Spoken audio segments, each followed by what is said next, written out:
ఇప్పుడు ఈ హైపోథైరాయిడిజం ఉన్న వాళ్ళు డైలీ డైట్ కంట్రోల్ ఎలా ఉండాలి? అంటే ఎలాంటి ఫుడ్స్ అవాయిడ్ చేస్తే మంచిది వాళ్ళకి?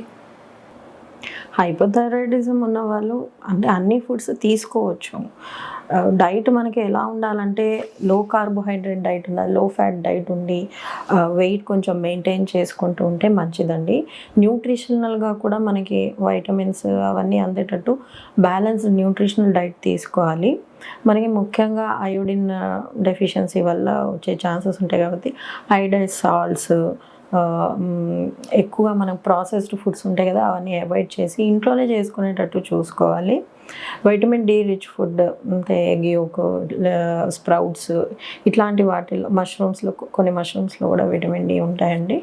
అవి మనం ప్రిఫర్ చేస్తే మంచిది. కొంతమంది అడుగుతూ ఉంటారు, నాకు క్యాబేజ్ తినచ్చా, కాలీఫ్లవర్ తినచ్చా అని ఇట్లా అడుగుతుంటారు. కొంతమందికి స్వెల్లింగ్ ఉంటుంది, థైరాయిడ్ స్వెల్లింగ్స్ ఉంటాయి. వాళ్ళు ఎక్కువ ఉన్న వాళ్ళలో గాయిట్రోజెనిక్ సబ్స్టెన్స్ అని ఉంటాయి. అంటే ఎక్కువ మోతాదులో తినకూడదు, లిమిటెడ్ మోతాదులో మంత్లీ వన్స్ అట్లా తింటే క్యాబేజ్, కాలీఫ్లవర్ ఏం కాదు. కానీ ఎక్కువ మోతాదులో తింటేనే ప్రాబ్లం ఉంటుంది. ఆ గాయిట్రోజన్స్ అనేది మన థైరాయిడ్ గ్లాండ్ సైజు పెంచుతాయి. అది కూడా సైజ్ ఎక్కువ ఉన్న వాళ్ళల్లో అది అవాయిడ్ చేయమని చెప్తారు. అదర్వైజ్ లిమిటెడ్ క్వాంటిటీలో